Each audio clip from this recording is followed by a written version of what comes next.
Well, hello and welcome back to another episode here on the CTC channel. CTC stands for Create, Transform, and Connect. Well, my name is Krendl. I'm an international award-winning illusionist, creator, and inspirationalist. This channel is all about personal growth, development.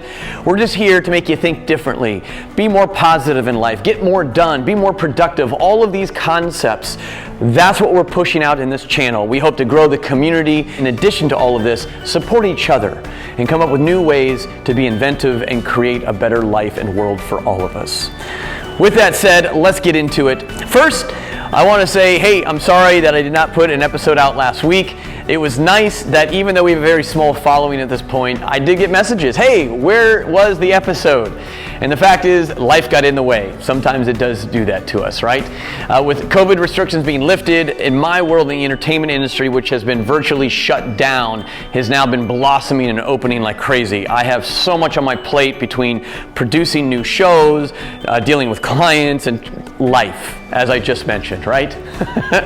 So, as life has gotten busier for me, I'm going to do my best to still push these out every week, but there may be some misses along the way. I will do my best to push these out. Let's get into the actual content for this episode, which is about truth is your perspective. Now, I did tap into this a little bit in an episode that I did a speech on for a career day. You can check that episode out right here. And I mentioned in the 5 points of wisdom, one of them was truth is your perspective.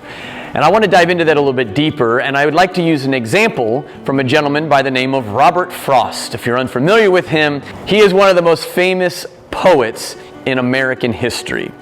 And his probably most famous piece of poetry has become one of the most misunderstood pieces of poetry. It's a lot of most of everything, all combined into this one example. The piece of work is called The Road Not Taken, by Robert Frost. Two roads diverged in a yellow wood, and sorry I could not travel both, and be one traveler, long I stood, and looked down one as far as I could, to where it bent in the undergrowth.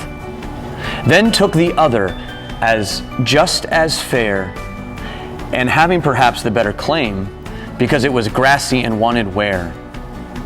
Though, as for the passing there, had warned them really about the same.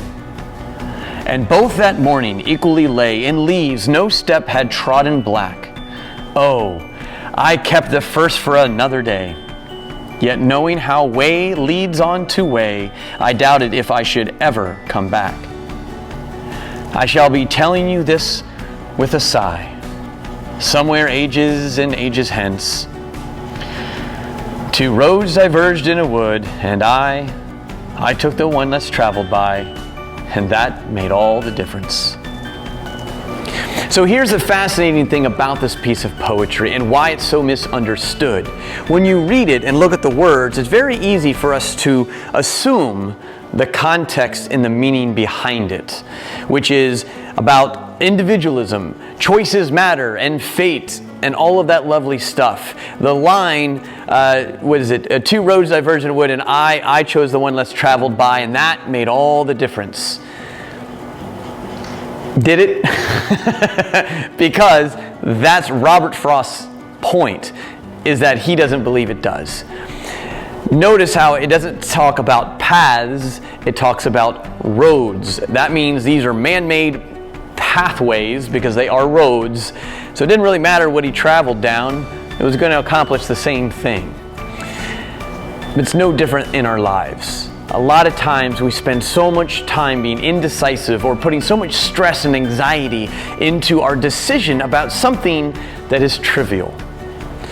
It's mundane. It doesn't matter.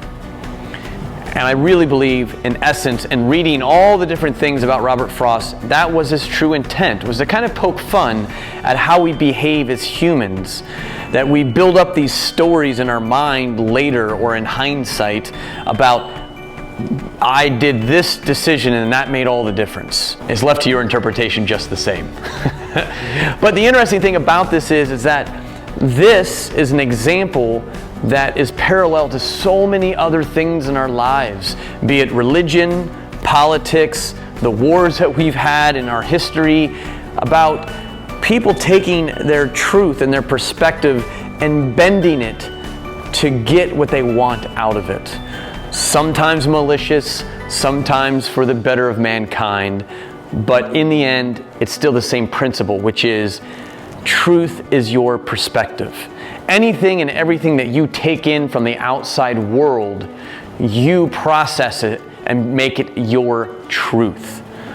That doesn't make it the truth, it makes it your truth. And that's why I believe there is no single truth in our universe.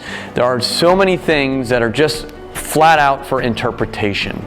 Even the facts and in science, the things that we find, we still speculate on what they mean or how they are controlled or what they do, but it's still just our perspective. Just as in science, it changes its viewpoint as it gets smarter or as it evolves, so should we with our truth. Evolve it, change it, grow with it. Don't get stuck on one set of rules or ideals in your life. You need to challenge them. It's healthy. It's the thing that you should do.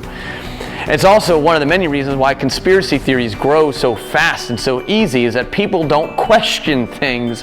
They just want to find something that they connect with.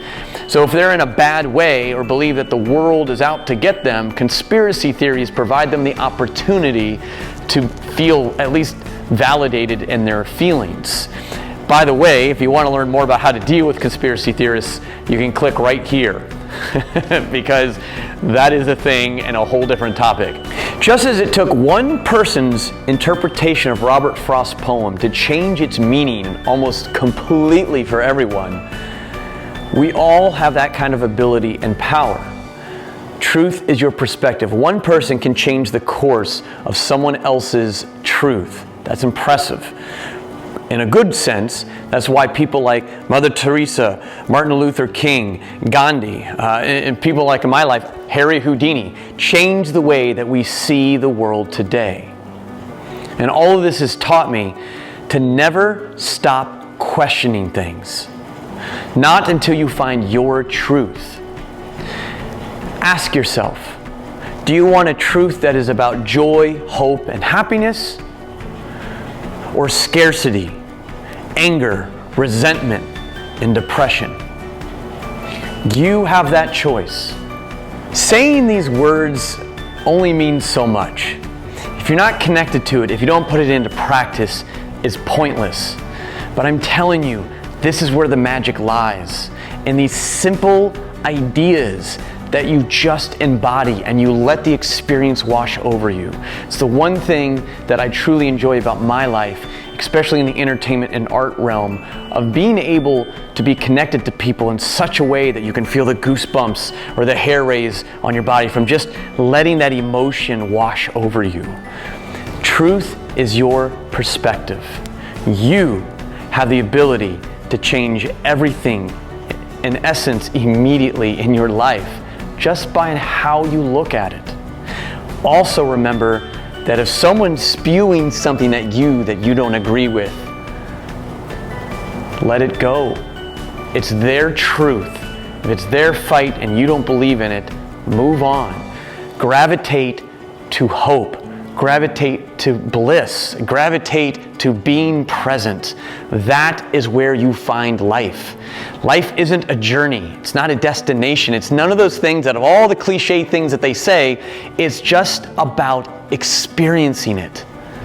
It's that simple. That's all we have to do in our lives is just experience it. That is my truth. That is my perspective. And I hope it helps with yours. We're going to be here next week pushing out some more episodes for you. We hope you stay tuned. Click on the subscribe button, the bell, and the like button, and we'll see you next week.